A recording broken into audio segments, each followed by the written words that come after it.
यहाँ पर जो भी सभी सम्मानित आदमी को मेरा हार्दिक नमस्ते। यहाँ पर बहुत बड़ा हो गया था, बहुत जरूरत है। ये नाइट्रोजन ऑक्सीजन छोड़ता है, नाइट्रोजन लेता है, उससे हम लोग जीवित रहते हैं। पेड़ को लगाना बहुत आवश्यक है। सब आदमी अपने जन्मदिन पर कोई शुभ काम करे, शादी ब्याह करे, उसमें जरूर पेड़ लगाए। सीता साहू जी समय के अभाव की वजह से गई, उनको आभार। इस पर्यावरण के विषय पे हमारे बीच में कुछ रोशनी है। विष्णु लांबा जी।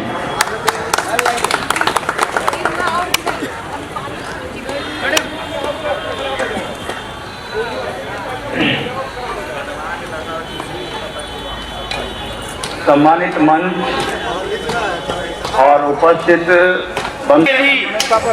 ऐसी आबोहवा चली, उसमें से आप भी किसी न किसी के पीछे होली।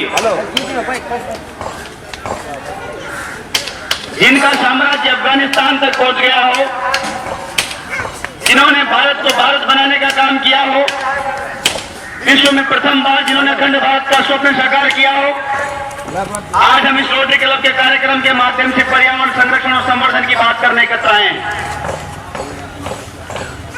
और ऐसे मंच पर पर्यावरण की बात जहां हो रही है, उन जंगलों को बचाने का काम विश्व में पहली बार अशोक सम्राट ने इसी पाटलिपुत्र की पटना की धरती से किया था। और पहली बार जंगलों को बचाने के लिए वन पालकों की भर्ती हुई थी उनके साम्राज्य में। इतिहास के जानकार होंगे आप में कई लोग। विश्व में पहली बार वन पालकों की भर्ती करने वाले अशोक सम्राट थे। इसको फॉलो कर रहे हैं आज के वन विभाग।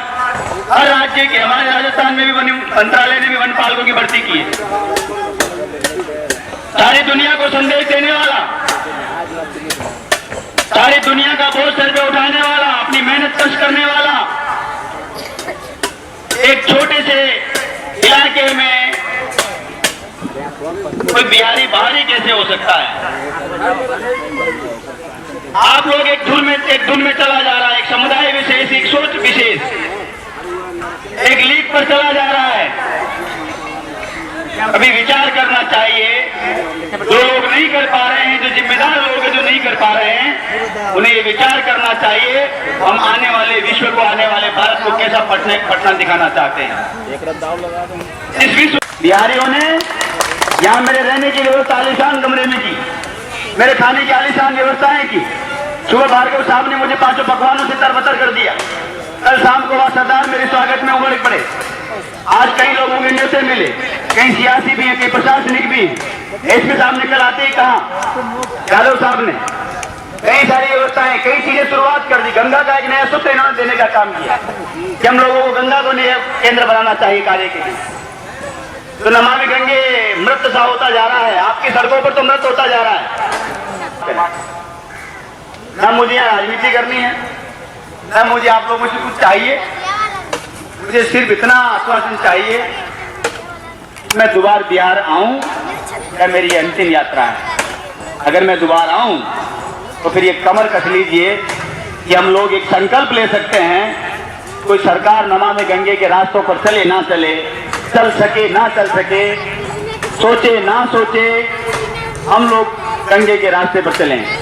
जिस गंगा के पावन तट पर कल जाकर के मैं सोच रहा था कि मेरे साथ पीढ़ियों के पाप कट गए, मुझे पहली बार गंगा को स्पर्श करने का और प्रणाम करने का अवसर मिला।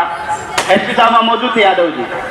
जब मैं वहां गया तो खैर चरणामृत भी मैंने लिया और मेरी कोशिश भी है कि मैं थोड़ा सा जल लेके भी जाऊंगा अपने यहाँ।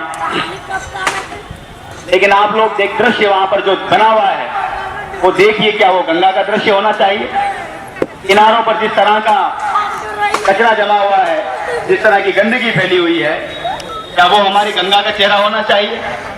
क्या विश्व के लोग चंपारण के किसानों के साथ में क्या बोलते हो आप बूढ़े आदमी? बुढ़ऊ, कल मैंने समझा वहां पर बुढ़ऊ, आपके यहाँ के बुढ़ऊ ने चंपारण की धरती से और बड़े बड़े जो असलाह हथियार लेके आए थे उनको घुटने टेकने पर मजबूर कर दिया।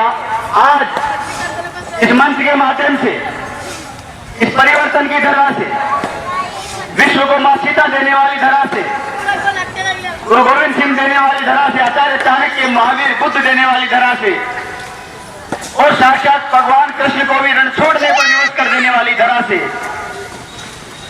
इस आंदोलन की धरती से आज हम ये लोग संकल्प लें कि आने वाला समय पौधारोपण को जन आंदोलन बनाने वाला समय होगा। हम लोग एक छोटा छोटा स्थान तय करके और गंगा के किनारों पर छोटा छोटा अभियान लेकर के वृक्षारोपण तैयार करके बड़ा करके संरक्षण करके संवर्धन करके उदाहरण के तौर पर खड़ा करेंगे और अपना अपना योगदान मां गंगा के प्रति अपनी पाटलिपुत्र के प्रति समर्पित करेंगे। मैं आप लोगों का अधिक समय नहीं लेना चाहता, करता मैं कुछ नहीं, बोलता ही बोलता रहता हूं। तो इसलिए काम करने वाले लोग आप हैं। मैं माध्यम बना इस आयोजन में आने का, उसके लिए मैं भार्गव साहब का और पूरी टीम का, एसपी साहब का सबका आभार व्यक्त करता हूं। शुभकामनाएं। जय हिंद, जय भारत।